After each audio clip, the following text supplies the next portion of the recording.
प्रिय छात्रों, हिंदी प्रश्न पत्र के द्वितीय खंड अनिवार्य संस्कृत का प्रथम पाठ भोजस्योदार्यम है। आज हम इस भोजस्योदार्यम का अनुवाद सीखेंगे। बोर्ड परीक्षा में अनुवाद के दो प्रकार के प्रश्न पूछे जाते हैं। एक संस्कृत श्लोक का अनुवाद करना होता है, एक संस्कृत गद्यांश का अनुवाद। दोनों 7-7 नंबर के कुल 14 नंबर के आते हैं। 2 नंबर का संदर्भ रहता है और 5 नंबर का उसका अनुवाद रहता है। भोजस्योदार्यम, भोज की उदारता पाठ का संदर्भ, प्रस्तुत अवतरण हमारी पाठ्य पुस्तक हिंदी के संस्कृत भाग से संकलित भोजस्योदार्यम नामक पाठ से उद्धृत है। अब हम इसका अनुवाद देखेंगे। ततः कदाचित द्वारपाल आगत्य महाराजं भोजं प्राह देव कौपीनावशेषो विद्वान् द्वारि वर्तते इति। ततः कदाचित, इसके बाद तभी, द्वारपाल आगत्य, द्वारपाल आकर, महाराजं भोजं प्राह, महाराज भोज से प्राह माने बोला। ततः कदाचित, इसके बाद तभी, द्वारपाल आगत्य, द्वारपाल आकर, महाराजं भोजं प्राह, महाराज भोज से बोला। देव कौपीनावशेषो विद्वान द्वारि वर्तते। कौपीनावशेषो, कौपीन माने होता है लंगोटी, जिसके शरीर पर लगोटी मात्र शेष बची है। कौपीन अवशेषो, इसको संधि करो, कौपीन अवशेषो, जिसके शरीर पर लगोटी मात्र शेष बची है, ऐसा दरिद्र विद्वान द्वारि वर्तते, द्वार पर उपस्थित है। देव कौपीनावशेषो विद्वान द्वारि वर्तते। हे देव, जिसके शरीर पर लगोटी मात्र शेष बची हुई है, ऐसा एक विद्वान द्वार पर उपस्थित है। ऐसा कहकर राजा प्रवेशे इति प्राह, राजा इति प्राह, राजा ने ऐसा कहा। प्रवेशे, प्रवेश कराओ, उसे आने की आज्ञा दी। राजा प्राह प्रवेशे, राजा ने कहा कि उसे प्रवेश कराओ। ततः प्रविष्टः सह कवि भोजम आलोक्य अद्य में दारिद्र्य नाशो भविष्यतीति। ततः प्रविष्टः, तब प्रवेश पाकर, सह कवि, वह कवि या उस कवि ने, भोजमालोक्य, भोजम और धन आलोक्य, भोज को, महाराज भोज को देखकर, अद्य में, अद्य माने आज, में माने मेरा, दारिद्र्य नाशो, दरिद्रता का नाश हो, भविष्यतीत हो जाएगा, आज मेरे दरिद्रता का नाश हो जाएगा। मत्वा, ऐसा मानकर, मत्वा माने ऐसा मानकर, तुष्टो प्रसन्नचित होकर, हर्ष अश्रूणि मुमोच, हर्ष के आंसू बहाने लगा। हर्षाश्रूणि, हर्ष धन अश्रूणि, हर्ष अश्रूणि मतलब हर्ष के आंसू, मुमोच माने बहाने लगा। भोजम अवलेख सह कवि, वह कवि भोज को देखकर, आज मेरी दरिद्रता का नाश हो जाएगा, ऐसा सोचकर, ऐसा मानकर, प्रसन्न होकर हर्ष के आंसू बहाने लगा। राजा तमालोक्य, राजा तम धन आलोक्य, उसे देखकर, तम आलोक्य, उसे देखकर, राजा ने उसे देखकर, प्राह कहा, क्या कहा? कवे किम रोदसी, हे कवि तुम क्यों रो रहे हो? ततः कबीर आह, तब उस कवि ने कहा, कबीर धन आह, तब उस कवि ने कहा, राजन आकर्णय मद गृह स्थितम, हे राजा, मेरे घर की जो स्थिति है, जो मेरे घर की दरिद्रता है, उस घर की स्थिति को आप आकर्णय माने सुनो। अब उस विद्वान दरिद्र व्यक्ति ने राजा को एक श्लोक सुनाया। वो श्लोक इस प्रकार से है। अये लाजान उच्चय पथि वचनमाकर्ण्य गृहिणी, शिशोः कर्णोः यतनात् सुपहित हति दीन वदना, मयि क्षीणोपायो यदि कृतं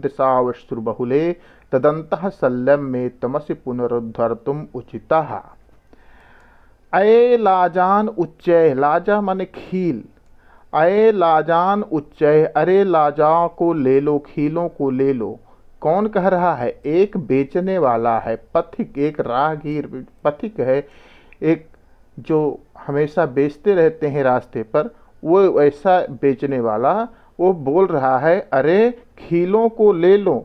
ऐसे वचनम आकर्ण, ऐसे वचन को सुनकर गृहिणी, कैसी गृहिणी? दीन वदना, दीन मुख वाली मेरी पत्नी ने इस शब्द को सुनकर कि खीले ले लो, शिशो करोड़ो यतनात् सुपहितवती, बच्चों के, मेरे बच्चों के करोड़ों माने कान को, यतनात् माने यत्न पूर्वक, सुपहितवती माने बंद कर लिया। क्यों बंद कर लिया? कहीं जो है उसके बच्चे उन खीलों को लेने के लिए जिद न करने लगे, इस कारण से उनके बच्चों के कान में उसके शब्द न पड़े। शिशोह करोड़ो यतनात् सुपहितवती, मेरे दीन मुख वाली मेरी पत्नी ने रास्ते पर बेचने वाले से यह शब्द सुनकर कि लाजान उच्चय, खीले ले लो, मेरे बच्चों के कान को यत्नपूर्वक सुपहितवती माने बंद कर लिया।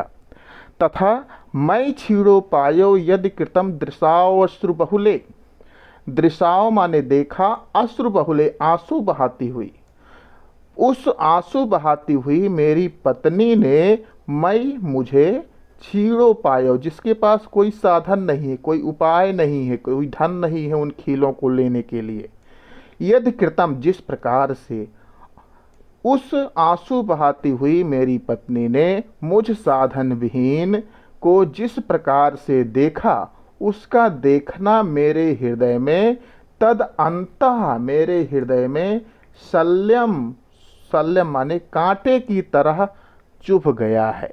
हे राजा, मेरे हृदय में उसका देखना, में माने मेरे, तद अंतः हृदय में, शल्यम माने कांटे की तरह चुभा हुआ उसकी दृष्टि, तमसी पुनरुद्धर्तुम उचितः, आप ही पुनरुद्धर्तुम माने निकालने में, उचितः माने समर्थ हो, उस धसे हुए कांटे को मेरे हृदय से आप ही निकालने में समर्थ हो।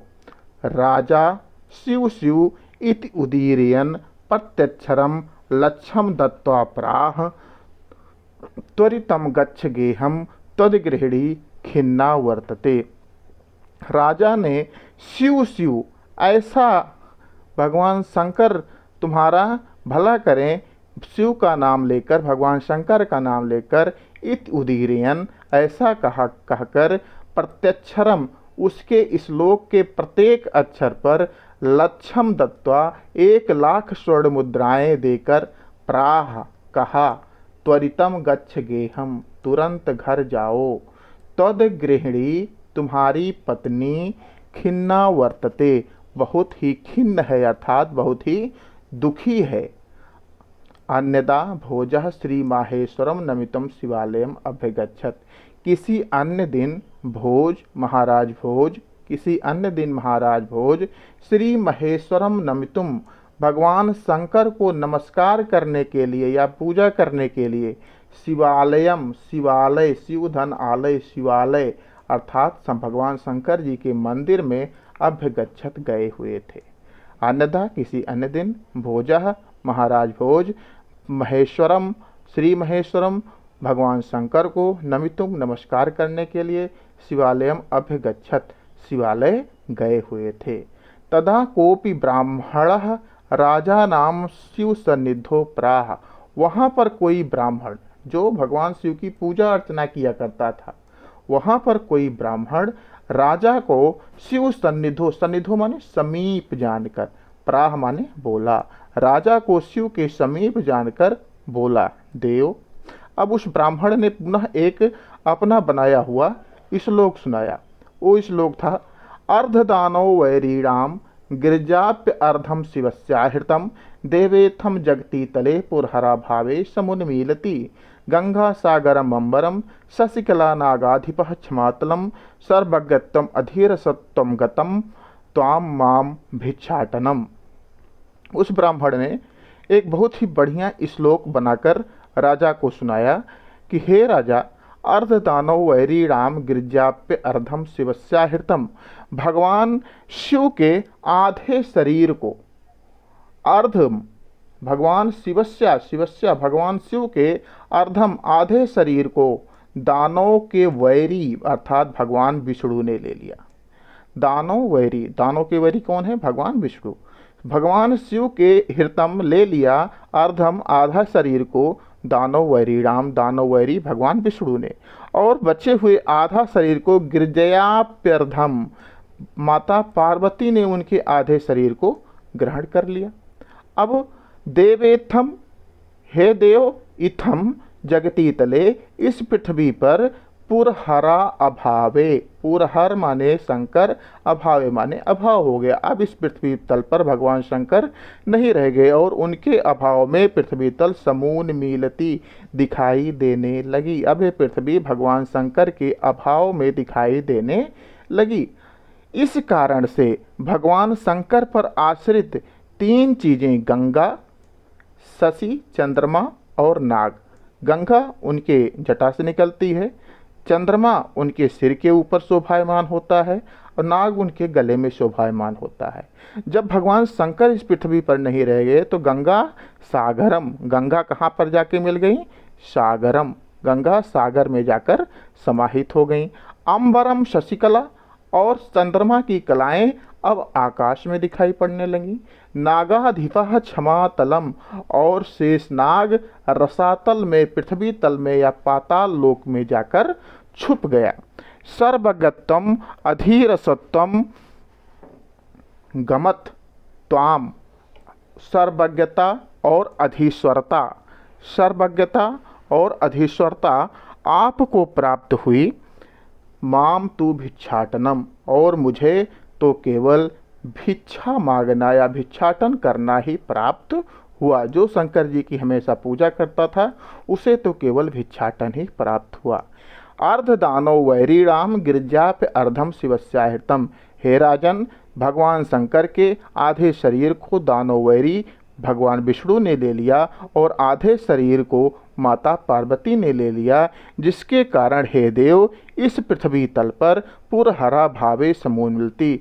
इस पृथ्वी, यह पृथ्वी तल भगवान शंकर के अभाव से दिखाई देने लगी, जिसके कारण गंगा सागर में जाकर मिल गई, शशिकला चंद्रमा में जाकर दिखाई पड़ने लगी, और नागाधिपः, नाग अधिपः अर्थात शेष नाग क्षमा तलम, पृथ्वी तल, रसातल या पाताल में जाकर छिप गया। सर्वज्ञता और अधीश्वरता अर्थात लोगों पर शासन करना त्वाम आपको प्राप्त हुआ, और मुझे तो केवल भिक्षाटन ही प्राप्त हुआ। राजा तुष्टः तस्मै प्रत्यक्षरम लक्ष्यम ददो, राजा उस ब्राह्मण के इस श्लोक पर भी प्रसन्न हुआ और उस श्लोक के प्रत्येक अक्षर पर 1,00,000 स्वर्ण मुद्राएं उसने प्रदान की। प्रत्यक्षरम लक्ष्यम ददो, प्रत्येक अक्षर पर 1,00,000 स्वर्ण मुद्राएं प्रदान की। अन्यदा, किसी अन्य दिन, राजा समुपस्थिताम सीताम प्राह, राजा सम उपस्थिताम, समधन उपस्थिताम, अपने समीप उपस्थित सीता नामक कवियत्री से राजा ने कहा। किसी अन्य दिन अपने समीप सीता नामक कवियत्री उपस्थित सीता नामक कवियत्री से राजा ने कहा, देवी प्रभातम वर्णय इति, हे देवी, प्रभात का वर्णन अर्थात सुबह का, प्रातःकाल का वर्णन करो। सीता प्राह, सीता कवियत्री सीता ने कहा, बिरल बिरलः स्थूलास ताराः कलाविव सज्जनाः, मन युम्नेः सर्वत्रैव प्रसन्नं भूनभः, अपसरति चाध्वान्तं चित्तात् सतामिव दुर्जनः, व्रजति चा निशा क्षिप्रं लक्ष्मीर अनुद्दिनामिव। बिरल बिरलः स्थूलास ताराः कलाविव सज्जनाः, बिरल बिरला, स्थूलस, स्थूल माने बड़े बड़े तारे, बिरल बिरला दूर दूर बिखरे हुए, बिरल बिरला मतलब दूर दूर बिखरे हुए बड़े बड़े तारे इस प्रभात में दिखाई पड़ रहे हैं। कलावियु, कला यु कलौ धन यु अर्थात जिस तरह से कलयुग में सज्जन नहीं दिखलाई पड़ते, सज्जन दूर दूर कहीं कहीं दिखलाई पड़ते हैं, उसी प्रकार से आकाश में तारे, बड़े बड़े तारे दूर दूर बिखरे हुए दिखाई पड़ रहे हैं। मन यु मुनेः सर्वत्रयो प्रसन्नम भू नभः। प्रसन्नम भू, भू माने पृथ्वी और नभः माने आकाश। मन यु मुनेः, मुनियों के मन की तरह, मन यु मुनेः, मुनियों के मन की तरह, सर्वत्रयो सब कहीं, प्रसन्नम भू नभः, आकाश और पृथ्वी, भू माने पृथ्वी, नभः माने आकाश, आकाश और पृथ्वी प्रसन्न दिखलाई पड़ रहे हैं, अर्थात निर्मल स्वच्छ दिखलाई पड़ रहे हैं। अपसरति च ध्वांतम चित्तात् सताम्यु दुर्जनः। जिस प्रकार से सताम्यु सज्जन लोगों से के चित्त से, सज्जन लोगों के चित्त से, सताम यु, सताम यु, सताम माने सज्जन, यु माने जैसे, चित्तात सज्जन लोगों के चित्त से जिस प्रकार दुर्जन दूर रहते हैं, उसी तरह अपसरति च ध्वांतम, ध्वांतम माने अंधकार भी धीरे धीरे समाप्त हुआ जा रहा है। ब्रजति च निशा क्षिप्रम लक्ष्मीर अनुद्यनामिनाम्यु। अनुद्यम, अनुद्यम माने उद्यम ना करने वाला, आलसी, जिस प्रकार से आलसी व्यक्ति से लक्ष्मी दूर हो जाती हैं, उसी प्रकार अब रात्रि भी धीरे धीरे समाप्त होती चली जा रही है। जिस तरह से आलसी व्यक्ति के से लक्ष्मी शीघ्र ही समाप्त हो जाती हैं, उसी तरह से अब अंधकार भी शीघ्र ही समाप्त हुआ जा रहा है। राजा तस्य लक्ष्यम दत्वा कालिदासम प्राह सखे त्वमपि प्रभातम वर्णय इति। राजा इस सीता नामक कवित्री के इस प्रभात के वर्णन पर प्रसन्न होकर तस्य लक्ष्यम दत्वा, उसे भी उसके श्लोक के लिए 1,00,000 स्वर्ण मुद्राएं देकर अपने प्रिय कवि कालिदासा प्राह, कालिदास से कहा। लक्ष्यम दत्वा कालिदासम प्राह, अपने प्रिय कवि कालिदास से कहा। सखे त्वमपि प्रभातम वर्णय इति, हे सखे तुम भी प्रभात का वर्णन करो। ततः कालिदास प्राह, तब कालिदास ने कहा। अभूत प्राची पिंगा रसपतिरु प्राप्य कनकम गतश्छायाश्चंद्रो बुधजनयो ग्राम्य सदसी क्षणम क्षीणास्तारा नृपतय इमानुद्यम परः न दीपा राजन्ते द्रविणरहिता नाम्यो गुणाः। अभूत प्राची पिंगा रसपतिरु प्राप्य कनकम। रसपति माने, रसपति का अर्थ होता है पारा। अभूत प्राची पिंगा, पूर्व दिशा, प्राची, प्राची माने पूर्व दिशा, पूर्व दिशा सुवर्ण को प्राप्त कर पारे की भांति पीली हो गई है। प्राप्य कनकम, कनक माने सोना, पूर्व दिशा सुवर्ण को प्राप्त कर, सुवर्ण रूपी किसको, सुवर्ण रूपी सूर्य को प्राप्त कर रसपतिरु पारे की भांति पिंगा अर्थात पीली हो गई है। पूर्व दिशा सुवर्ण को प्राप्त कर पारे की भांति पीली हो गई है। गतश्छायाश्चंद्रो बुध जन यु ग्राम्य सदसी। ग्राम्य सदस्य मतलब गांवों की सभा या गंवारों की सभा। गंवारों की सभा में जिस प्रकार से बुधजन अर्थात विद्वानों का आदर नहीं होता, उसी प्रकार गतश्छायाश्चंद्रो, चंद्रमा के कांतिहीन हो जाने के कारण अब उसका आदर नहीं हो रहा है। जिस प्रकार से गंवारों की सभा में विद्वानों का आदर नहीं होता, उसी प्रकार कांतहीन चंद्रमा का अब आदर नहीं हो रहा है। क्षणम क्षीणास्तारा नृपतय इवानुद्यम पराह। नृपतय ऐसे राजा जो अनुद्यमी हैं, जो आलसी हैं, जो कोई कार्य नहीं करते, जिस प्रकार से उनकी लक्ष्मी शीघ्र ही समाप्त हो जाती है, उसी तरह आकाश से क्षण भर में क्षीणास्तारा, तारे समाप्त हुए जा रहे हैं। ना दीपा राजन्ते, अब दीपक दिन के समय राजन्ते शोभायमान नहीं हो रहे हैं। किस प्रकार से, जिस प्रकार से द्रविण रहिता नाम्यो गुणाः, द्रविण रहिता नाम यु गुणाः, जिसके पास धन ना हो ऐसे गुणी व्यक्ति जिस प्रकार से उनका आदर नहीं होता, उसी प्रकार से दीपक यद्यप गुड़ी है लेकिन अब इसकी आवश्यकता नहीं है, इसलिए अब शोभायमान नहीं हो रहा है। अभूत प्राची पिंगा रसपतरु प्राप्य कनकम, पूर्व दिशा प्राची पूर्व दिशा प्राप्य कनकम, स्वर्ण को प्राप्त करके पीली पारे की भांति रसपतरु पारे की भांति पीली हो गई है। जिस तरह से गंवारों की सभा में विद्वानों का आदर नहीं होता, उसी प्रकार अब चंद्रमा के कांतिहीन हो जाने के कारण उसका आदर नहीं हो रहा है।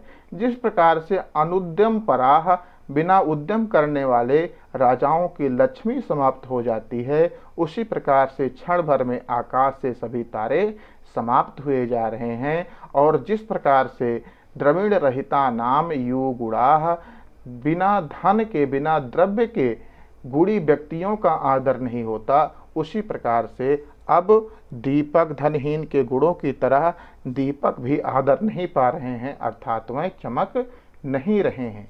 राजा अति तुष्टः, राजा अत्यधिक प्रसन्न हुआ। तस्मै प्रत्यक्षरम लक्षोदता, और प्रत्येक अक्षर पर 1,00,000 स्वर्ण मुद्राएं प्रदान की। इस तरह से ये भोजस्योदार्यम का अनुवाद था। परीक्षा प्रश्न पत्र योजना के अनुसार इसमें से एक प्रश्न या 2 प्रश्न अवश्य पूछे जाते हैं जो अनुवाद के होते हैं या प्रश्न उत्तर के होते हैं। आप लोग इसको पढ़ेंगे, समझेंगे, पूरा वीडियो देखिए, इसे लाइक कीजिए और सब्सक्राइब कीजिए। आपको परीक्षा में अच्छे अंक प्राप्त हों।